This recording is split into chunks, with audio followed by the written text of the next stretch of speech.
പിന്നെ അന്ന് ഇലക്ഷൻ പറഞ്ഞപ്പോൾ ഇലക്ഷൻ മത്സരിക്കുന്നതിനെ എൻജോയ് ചെയ്താണ് മത്സരിക്കുന്നത് പറഞ്ഞു. ജില്ലാ പഞ്ചായത്ത് പറഞ്ഞു അങ്ങനെ എൻജോയ് ചെയ്ത് മുന്നോട്ട് പോകാൻ. ഭരണം എന്ന് പറയുന്നത് അതൊരു വലിയ ഉത്തരവാദിത്തമാണല്ലോ. ഭരണം ഒരു ഉത്തരവാദിത്ത ബോധത്തോടു കൂടിയേ ഞങ്ങൾ കൊണ്ടുപോകുള്ളൂ.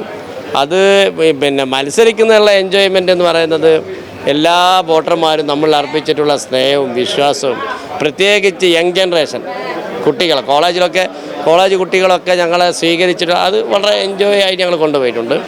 ഭരണം ഞങ്ങൾ വളരെ ഉത്തരവാദിത്ത ബോധത്തോടെ, ദീർഘവീക്ഷണത്തോടെ, കാഴ്ചപ്പാടോടുകൂടിയാണ് കൊണ്ടുപോവുക.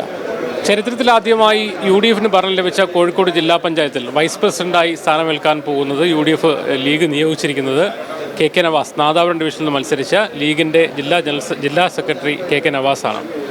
നവാസ് നമ്മൾ തെരഞ്ഞെടുപ്പ് സംഘത്തെ കണ്ടിരുന്നു. ആ സമയത്ത് ഇത്തരം വലിയൊരു ഭരണം കിട്ടുമെന്നുള്ള പ്രതീക്ഷ ഉണ്ടായിരുന്നു? ഭരണം കിട്ടുന്നത് തുടക്കത്തിൽ ഞങ്ങൾക്കുണ്ടായിരുന്നില്ല. ജനങ്ങളിലേക്ക് ഇറങ്ങുമ്പോൾ ജനങ്ങളുടെ പ്രതികരണം കണ്ടപ്പോൾ ഭരണം കിട്ടാനുള്ള സാധ്യത ഞങ്ങൾ മനസ്സിൽ കണ്ടിരുന്നു. ഞങ്ങൾ 28 ഡിവിഷനിലും ഞങ്ങളുടെ സ്ഥാനാർത്ഥികളുമായി ബന്ധപ്പെട്ടിട്ടുള്ള ഇടപെടൽ നടന്നപ്പോൾ LDFിൻ്റെ കോട്ടകളായുള്ള പല സ്ഥലത്തു നിന്നും അനുകൂലമായ പ്രതികരണം വന്നിരുന്നു. അത് ഞാൻ മീഡിയ ഇലക്ഷൻ വന്ന സമയത്ത് ഞാൻ സൂചിപ്പിച്ചിരുന്നു. ഉള്ളിയേരിയൊക്കെ വിജയിച്ചത് 4000 വോട്ടിന് അവർ ഭൂരിപക്ഷമുള്ള സ്ഥലമാണ്, 1000-ലധികം വോട്ടിന് വിജയിക്കുന്നത്. അപ്പം മിസബ് ഗേരൂർ വിജയിച്ച കാരശ്ശേരി LDFിൻ്റെ സിറ്റിംഗ് സീറ്റാണ് ഞങ്ങൾ വിജയിച്ചു. ചോറോട്, അഴിയൂർ എന്ന് പറഞ്ഞാൽ ജനങ്ങൾ ഒന്ന് കേരള ഭരണം കൊണ്ടും കേരള സർക്കാരിൻ്റെ അതായത് നേതൃത്വം കൊടുക്കുന്ന CPM അഴിമതിയിലൊക്കെ പൊറുതിമുട്ടിയിട്ടുണ്ട്. പിന്നെ മറ്റൊന്ന്, ഇപ്പം ജില്ലാ പഞ്ചായത്ത് ഇനി ഇടതുപക്ഷത്ത് കൊടുത്തുകൊണ്ട് എന്ത് കാര്യം? ഇതുവരായിട്ട് കൊടുത്തു, ജനങ്ങൾക്കൊന്നും അനുഭവപ്പെട്ടിട്ടില്ല.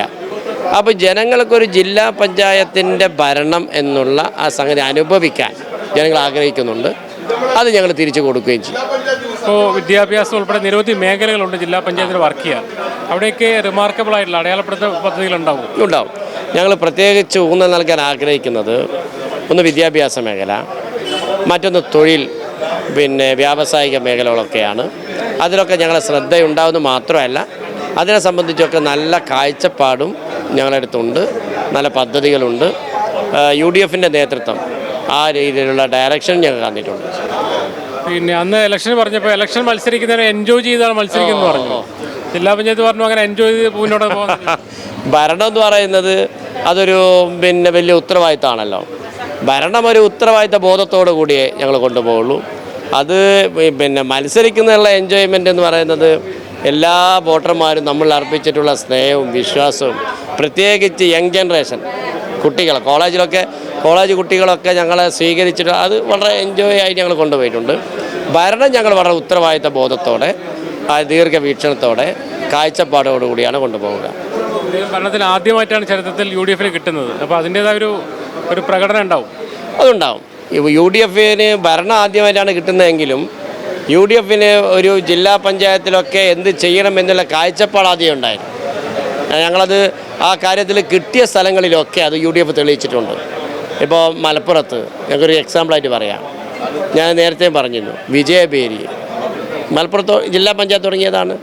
അക്ഷയ കേന്ദ്രങ്ങൾ ഇപ്പോൾ കേരളത്തിൽ മൊത്തം വ്യാപിച്ചു. ജില്ലാ പഞ്ചായത്ത് ഒരു പ്രൊജക്റ്റായിട്ട് മലപ്പുറത്ത് തുടങ്ങിയതാണ്. അത് കിട്ടിയ സ്ഥലങ്ങളിൽ UDF അത് കാണിച്ചിട്ടുണ്ട്. അതുപോലെ കോഴിക്കോടിനെ സംബന്ധിച്ച് നല്ല കാഴ്ചപ്പാട് UDFനുണ്ട്. അതിനനുസരിച്ച് കൊണ്ടുപോകാനാണ് ആഗ്രഹിക്കുന്നത്. എന്നാലും ചരിത്രത്തിൽ ആദ്യമായി കിട്ടിയ ഭരണം അത് കൃത്യമായി തന്നെ അടയാളപ്പെടുന്ന രീതിയിൽ മികച്ച പദ്ധതികളുമായി മുന്നോട്ട് പോകുന്ന ആത്മവിശ്വാസം പങ്കുവയ്ക്കുകയാണ് KK നവാസ്. ജിഷ്ണു മീനങ്ങാടിക്കൊപ്പം മുഹമ്മദ് അസ്ലം, മീഡിയ 1, കോഴിക്കോട്.